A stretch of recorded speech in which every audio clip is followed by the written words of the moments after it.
Hello everyone, welcome back. Today we will discuss chapter 54 of your GK book.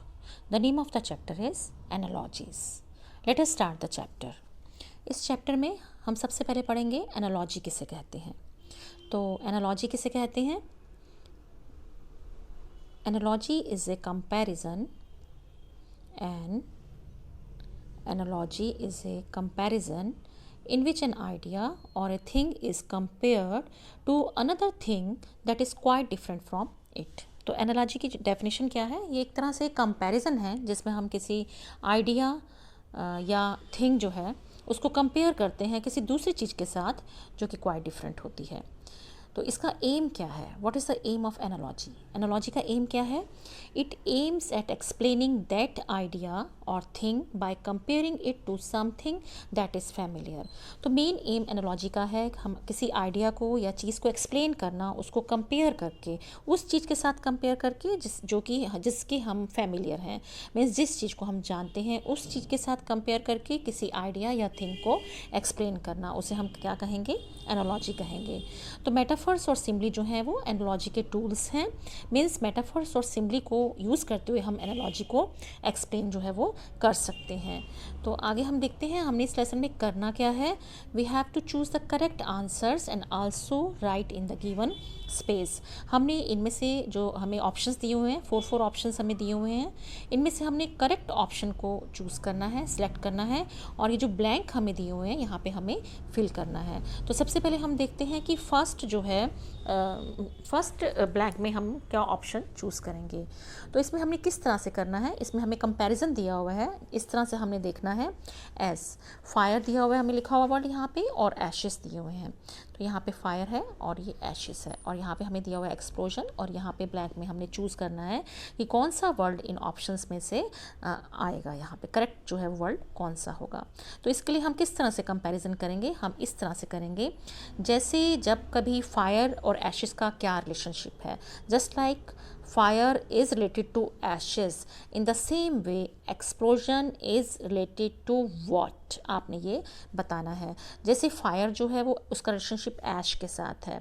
जैसे जब आग जलती है तो लेफ्ट ओवर जो बचता है उसे हम क्या कहते हैं? ऐश. जब भी कभी आग जो है वो जलती है उसके बाद एशेस जो हैं वो लेफ़्ट ओवर रह जाते हैं. इसी तरह से इन द सेम वे जब कहीं एक्सप्लोजन होता है तो उसके बाद जो लेफ़्ट ओवर रह जाता है वो क्या होता है? डेब्रिस. लेफ़्ट ओवर क्या होता है? डेब्रिस.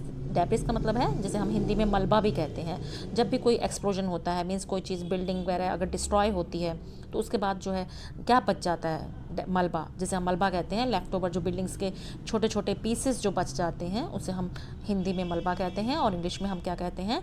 डेब्रिस. तो यहाँ पे जो करेक्ट ऑप्शन है वो क्या है? सी इज़ द करेक्ट ऑप्शन. तो आपको समझ में आ गया होगा अब तक कि हमने किस तरह से इस को जो है करना है, कंपैरिजन को जो है वो हमने करना है. सेकंड कंपैरिजन देखते हैं हम. रेयॉन का सिंथेटिक फाइबर से कंपेयर किया गया है. इसी तरह से जिस तरह से रेयॉन जो है वो सिंथेटिक फाइबर से रिलेटेड है, उसी तरह से पॉलीथीन जो है वो इनमें से किस से रिलेटेड है? The correct answer is B, polymer. तो जिस तरह से rayon is a synthetic fibre, उसी तरह से in the same way polythene is a polymer. Polythene जो है वो पॉलीमर है, वो बहुत सारे छोटे छोटे यूनिट से बना हुआ एक लार्ज मॉलिक्यूल है. तो जिसे हम कहते हैं पॉलीमर. तो यहाँ पे आंसर आएगा पॉलीमर. तो आप फिल कर लीजिए आंसर यहाँ पे. थर्ड पॉइंट को हम देखते हैं. इंग्लैंड, ये थर्ड कंपैरिजन आपको बताया गया. अब इसमें आपने क्या करना है? इंग्लैंड दिया हुआ है आपको और अटलांटिक ओशन दिया हुआ है. तो जिस तरह से इंग्लैंड जो है वो एक अटलांटिक ओशन का एक आइलैंड है, मतलब England is related to Atlantic Ocean. England is an island in Atlantic Ocean. In the same way, Greenland is an island in which ocean?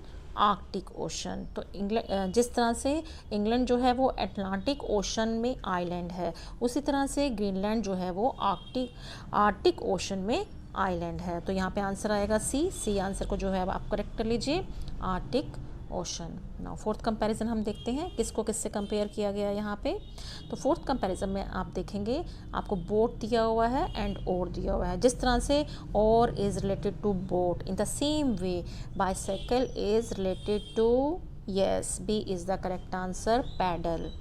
जैसे कि बोट को चलाने के लिए हमें क्या चाहिए होते हैं, ओर चाहिए होते हैं, जो चाकू होते हैं जिससे हम बोट को मूव करते हैं। तो with the help of oar we move the boat, हम बोट मूव करते हैं with the help of oar. In the same way we ride the bicycle with the help of pedal, pedal की help से ही हम bicycle को जो है वो राइड करते हैं। तो यहाँ पे करेक्ट आंसर हो जाएगा आपका pedal. This is the correct answer. तो आपने फोर्थ वाले ब्लैंक में पैडल जो वर्ड है वो फिल कर लेना है, लिख लेना है।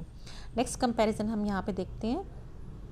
फिफ्थ कंपैरिजन में हमें दिया हुआ है डेमोग्राफर एंड पीपल, और दूसरी तरफ हमें दिया हुआ है फ्लैट लिस्ट एंड डैश, हमने फिल करना है यहाँ पे। तो यहाँ पे भी कंपैरिजन किस तरह से दिया हुआ है, जिस तरह से डेमोग्राफर जो है वो क्या करता है, डेमोग्राफर करता है पॉपुलेशन की स्टडी। डेमोग्राफर जो है वो साइंटिस्ट होते हैं जो पॉपुलेशन की स्टडी करते हैं। तो इस तरह से demographer is related to people. In the same way philatelist होते हैं वो पीपल जो स्टैम्प कलेक्ट करते हैं। तो फ्लैट लिस्ट जो है वो किससे रिलेटेड है, जिस तरह से डेमोग्राफर जो है वो पॉपुलेशन की स्टडी करता है, उसी तरह से फ्लैट लिस्ट जो है वो स्टैम्प्स की स्टडी करते हैं। तो यहाँ पे आपका करेक्ट आंसर होगा, यहाँ पे आप करेक्ट आंसर कर लीजिए स्टैम्प्स। तो सी ऑप्शन को आप टिक कर दीजिए, stamp is the correct answer. 6 point देखते हैं हम यहाँ पे। ओशन एंड वाटर आपको दिया हुआ है। इट मीन्स जिस तरह से महासागर, ओशन जो है वो किस चीज़ का बना हुआ होता है, वाटर का। इन the same way glacier is made up of ice. तो ए ऑप्शन यहाँ पे करेक्ट ऑप्शन है, आप ए ऑप्शन को करेक्ट कर लीजिए।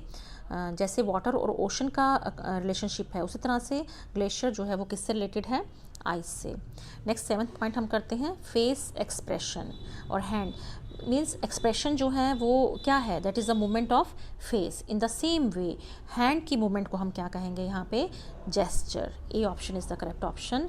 जिस तरह से एक्सप्रेशन फेस से रिलेटेड है, in the same way gesture is related to hands. 8th option पे आ जाते हैं। 8th कंपैरिजन में हमें बताया है मैच विक्ट्री। तो मैच के साथ क्या है जुड़ा हुआ है, victory. Victory is related to match. In the same way success is with examination, success is to examination. तो बी ऑप्शन जो है उसको आप करेक्ट कर दीजिए, B is the correct option. तो यहाँ पे जो है वो बी ऑप्शन जो है वो करेक्ट ऑप्शन है। नेक्स्ट 9th पॉइंट देखते हैं, sports logo. Logo is related to sports. In the same way emblem is related to nation. तो आप ए ऑप्शन करेक्ट कर दीजिए, एम्बलम। लास्ट पॉइंट यहाँ पे हम देखते हैं, ब्रेल ब्लाइंडनेस। जिस तरह से ब्रेल जो है वो क्या है, it is a system of reading and writing by blind people. Braille एक सिस्टम है जिसमें कुछ रेस डॉट्स होते हैं जिसको टच करके, फिंगर से टच करके ब्लाइंड पीपल जो है वो लिखना और पढ़ना जो है वो सीखते हैं। तो Braille is to blindness. In the same way language is to speech. इसी तरह से लैंग्वेज किससे रिलेटेड है, स्पीच से। तो ए ऑप्शन जो है स्पीच, आप इसे करेक्ट करेंगे। तो ये था आपका chapter 54 of your GK book analogies, जिसमें आपको ये सारे जो हैं MCQs दिए हुए थे, जिसमें आपने करेक्ट ऑप्शन सेलेक्ट करना था और फिल करना था। I hope it is clear to all of you. Thank you and have a great day.